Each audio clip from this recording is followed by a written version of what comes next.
અહીં ઉપસ્થિત બધા મહાનુભાવો, પ્રેમીઓ, સમાજના મોભીઓ, સજ્જનો અને આપ સૌ, મને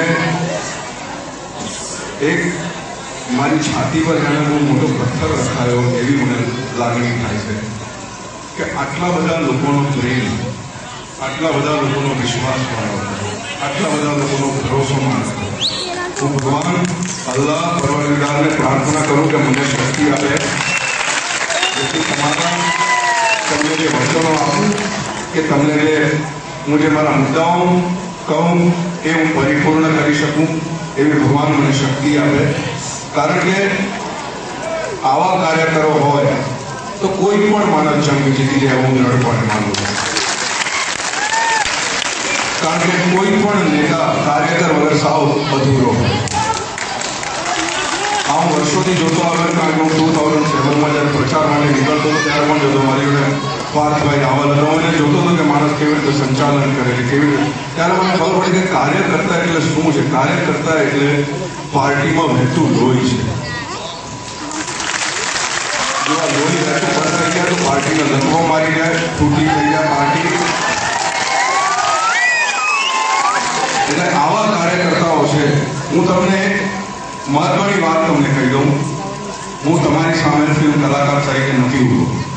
મેં લાસ્ટ વિધાનસભાના ઇલેક્શનમાં કહ્યું હતું કે મને કોઈ ટિકિટની ખેવના નથી, મારે કોઈ હોદ્દો નથી જોઈતો. આ હું બોલ્યો હતો અને આજે હું તમારી સામે આ ટિકિટ લઈને ઊભો છું. એનું કારણ એક માત્ર એક જ છે કે આ વખતે આ સોનેરી તક છે, આ બહુ ઐતિહાસિક ચૂંટણી છે. જો આ વખતે મોદી પીએમ ન બન્યા તો આ દેશ ખાડામાં જવાનો છે.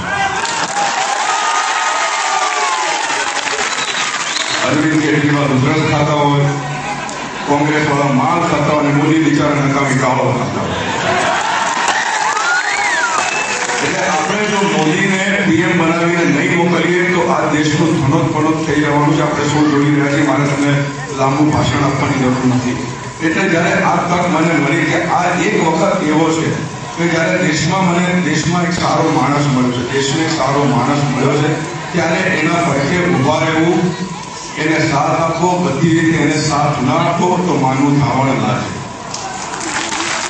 આ એક જ કારણ છે કે જેથી મોદી સાહેબે મને જવાબદારી આપી અને હું અહીંયા આગળ ઉભો છું આપ થોડી વચ્ચે. અને ફરીથી હું કહી દઉં છું કે હું તમારા જેવો જ છું. હું ફિલ્મ સ્ટાર નથી, હું તમારા જેવો જ કાર્યકર્તા છું. તમને આવનારા વર્ષોમાં ખબર પડશે કે તમે ગમે ત્યારે મારા દરવાજાની ઘંટડી વગાડશો, હું ખોલીશ દરવાજો. હું તમારા ભરોસે આવ્યો છું, તમારી તાકાત પર આવ્યો છું, તમારા ભરોસે આવ્યો છું. તમે મને જીતાડશો તો હું તમારો ભરોસો ક્યારેય નહીં તોડું, એટલું યાદ રાખો.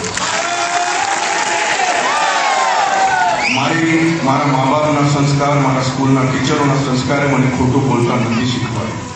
એટલે હું તમને કહી દઉં કે હું તમારા જેવો કોઈ પણ બધા કાર્યકર્તાનું મારા પોતાના ગણીને ચાલુ છું. અને કોઈ પણ કાર્યકર્તાને અડધી રાત્રે જરૂર પડી તો ઊભો રહીએ. આ મારું અભય વચન છે, તમે એટલું યાદ રાખો. એટલે વસ્તુસ્થિતિ એ છે કે બહુ પ્રચંડ બહુમતીથી મને નહીં, સમગ્ર બીજેપીને ચૂંટીને આપણે મોકલવાની છે ગુજરાતમાં. કોંગ્રેસ મુક્ત ભારત એટલે દૂષણ મુક્ત ભારત. કોંગ્રેસ તો ખાલી પાર્ટીનું નામ બોલાય, પણ જે દૂષણ જે છે એ દૂષણ મુક્ત ભારત આપણે કરવાનું છે.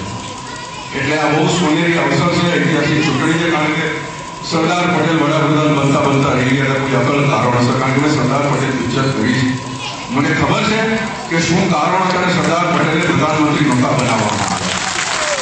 બાકી આજે પટેલ સાહેબ પ્રધાનમંત્રી